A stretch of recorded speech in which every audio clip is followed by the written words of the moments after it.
अभी हम 1 लाख करके भी दूंगा तो हमारा असम में काफी वर्ग मुझे वोट नहीं देने वाला है। हमारे जो हम लोग बोलता हूँ, हमारे मियाँ मुसलमान लोग, अगर मैं 1 लाख करके, मुझे बोलेगा ये सीएम साहब बहुत अच्छा है। एक लोगों ने मुझको बताया कि आपने मुझको इतना मदद किया, मैं आपको जरूरत पड़ने से आपको मैं किडनी दे दूंगा लेकिन वोट नहीं दूंगा। बोलते रहता है जो जरूरत पड़ने से आपको मैं किडनी दे दूंगा लेकिन वोट नहीं दूंगा। तो इसीलिए वोट एक आइडियोलॉजी के लिए होते हैं। मैं दोष नहीं देता हूं, ये वोट खाली कोई स्कीम के लिए वोट हो जाता है ये नहीं होते हैं। लेकिन आपको स्कीम भी करना है, because you are in government, you have to do something. But खाली उनके लिए ही आपको वोट मिलता है, ये बहुत ही सिंपलिस्टिक असेसमेंट होते हैं। दोस्तों, आज हम बात करने जा रहे हैं असम के मुख्यमंत्री हेमंत बिस्वा शर्मा के एक ऐसे बयान की जिसने देश भर में चर्चा छेड़ दी है। बयान चुनावों, राजनीति और वोट बैंक की सच्चाई पर है और कई लोग इसे बहुत सीधा, बहुत स्पष्ट और बहस छेड़ने वाला बयान भी कह रहे हैं। सबसे पहले समझते हैं कि हुआ क्या। गुरुवार को असम के मुख्यमंत्री हेमंत बिस्वा शर्मा दिल्ली में एक प्राइवेट मीडिया संस्थान के कार्यक्रम में पहुंचे थे। कार्यक्रम में उनसे कई सवाल पूछे गए, खासकर चुनाव, योजनाओं और वोटिंग पैटर्न को लेकर। इन्हीं सवालों के बीच उनसे पूछा गया कि क्या उनके पास भी बिहार के मुख्यमंत्री नीतीश कुमार की तरह कोई ऐसी योजना है जिसमें महिलाओं को सीधा पैसा दिया जाता हो। आपको बता दें कि बिहार में महिला रोजगार योजना के तहत 21 लाख महिलाओं को 10-10 हजार रुपए दिए जाते हैं। यानी सवाल का मतलब था, क्या असम में भी सरकार ऐसी नगद सहायता वाली योजनाएं लाएगी? यही सवाल सुनते ही हेमंत बिस्वा शर्मा ने एक बड़ा बयान दिया।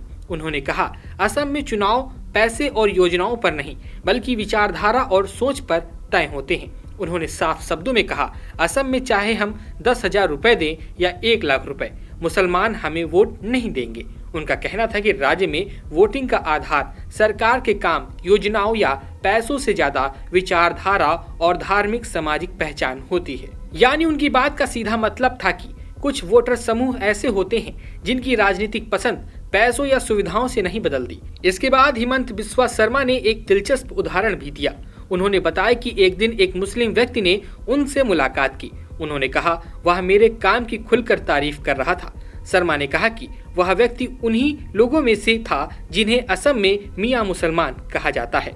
शर्मा ने बताया कि वह व्यक्ति उनसे बोला, आपने जो किया है वह बहुत अच्छा किया है, आपके लिए जरूरत पड़ी तो मैं अपनी किडनी भी दे दूंगा लेकिन वोट नहीं दूंगा। यह सुनकर शर्मा ने कहा कि इस बात से साफ समझ आता है कि वोट सिर्फ काम के आधार पर नहीं मिलते।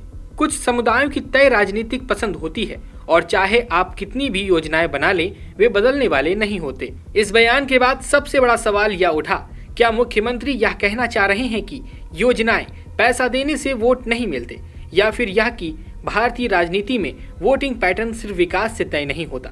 शर्मा ने अपने पूरे जवाब में यही बात बार बार दोहराई कि उनके हिसाब से असम में विचारधारा सबसे बड़ा मुद्दा है।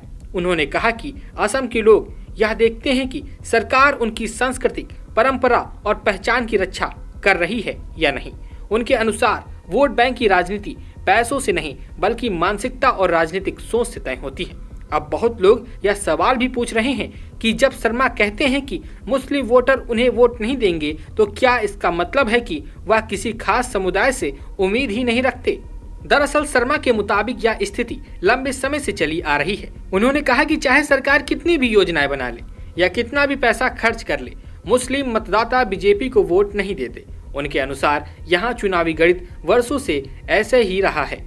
इस बयान को लेकर सोशल मीडिया पर प्रतिक्रियाएं भी तेज हो गई हैं। कई लोग इसे सच्चाई कह रहे हैं तो कई लोग इसे विभाजनकारी बयान बता रहे हैं। लेकिन राजनीतिक तौर पर यह बयान काफी महत्वपूर्ण है क्योंकि यह सीधा चुनावी रणनीति, वोट बैंक और समाज शास्त्र से जुड़ा हुआ है। अब सवाल यह उठता है कि मुख्यमंत्री ने यह बयान क्यों दिया? क्या यह 2026 असम चुनावों के लिए जमीन तैयार करने की कोशिश है, या फिर यह संदेश की बीजेपी योजनाओं के बजाय वैचारिक मुद्दों पर चुनाव लड़ेगी? एक बात साफ है, असम में पिछले कुछ वर्षों में बीजेपी ने मियां संस्कृति, बांग्लादेशी घुसपैठ, जनसंख्या नियंत्रण और पहचान के मुद्दों को लगातार उठाया है। शर्मा का यह बयान भी उसी राजनीतिक लाइन का हिस्सा माना जा रहा है। इस बयान के एक और पहलू को समझना जरूरी है। जब उन्होंने कहा कि मुसलमान वोट नहीं देंगे, वह मुख्य तौर पर असम के उन इलाकों की बात कर रहे थे जहां मुस्लिम आबादी बहुत ज्यादा है और जहां दशकों से कांग्रेस या क्षेत्रीय पार्टियों को ही बढ़त मिलती आ रही है। उन्होंने यह नहीं कहा कि हर मुस्लिम ऐसा करता है, लेकिन उन्होंने यह कहा कि चुनावी नतीजों में यह पैटर्न साफ दिखाई देता है। अंत में पूरा मामला क्या बताता है? पहली बात, असम में वोटिंग पैसों या योजनाओं पर कम लेकिन पहचान और विचारधारा पर ज्यादा आधारित है। दूसरी बात, सरकार चाहे कितनी भी योजनाएं बना ले, कुछ समुदायों की राजनीतिक पसंद आसानी से नहीं बदलती। और तीसरी बात, हेमंत बिस्वा शर्मा ने यह कहकर एक नई बहस छेड़ दी है कि क्या भारत में राजनीति अब सिर्फ विकास और योजनाओं से नहीं चलती, बल्कि पहचान और विचारधारा बड़ी भूमिका निभाती है। अब देखना होगा कि आने वाले दिनों में इस बयान पर राजनीतिक पार्टियां क्या प्रतिक्रिया देती हैं और असम की राजनीति किस दिशा में जाती है। आपकी इस खबर पर क्या राय है, हमें कमेंट बॉक्स में जरूर बताइएगा। ब्यूरो रिपोर्ट, सरकारी मंथन।